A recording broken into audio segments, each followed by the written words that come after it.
Fenomena orang pindah agama, salah satu fakta adalah beberapa orang Kristen yang memilih menjadi mu'alaf. Sebenarnya itu adalah ranah privasi setiap orang dan itu sah-sah saja. Hal yang sama juga terjadi pada beberapa pendeta yang memilih hijrah menjadi mu'alaf. Beberapa pendeta ini tidak segan mengklaim bahwa agama barunya lebih baik, lebih unggul, apalagi dengan membuat perbandingan dan pernyataan yang menyerang, menjelekkan agama lamanya.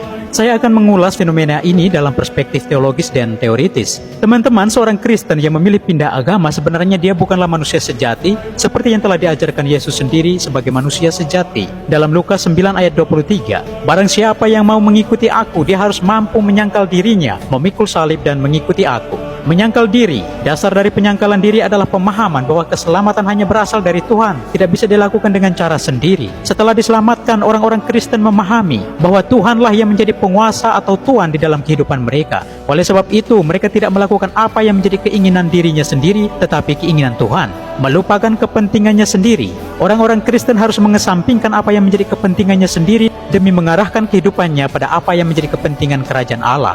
Gambaran ini digunakan oleh Santo Lukas untuk menyatakan bahwa orang Kristen harus menjalani hidup seolah-olah telah dijatuhi hukuman mati, yaitu mati terhadap nilai-nilai dunia yang tidak sesuai dengan kehendak Allah dan tunduk pada nilai-nilai dalam kerajaan Allah. Dengan ini Santo Lukas ingin menekankan bahwa mengikut Yesus merupakan proses yang terus-menerus. Mengikut Tuhan bukan sekedar komitmen yang dilakukan sekali saja, namun dilakukan seumur hidup. Bagi mereka yang memilih berpindah keyakinan adalah orang yang tidak sungguh bertumbuh dalam iman dan kesetiaan. Mereka adalah orang yang tidak mengenal kasih setia Yesus. Mereka tidak tahan dalam penderitaan. Mereka mau mencari kehendak pribadi dan kepentingan diri sendiri.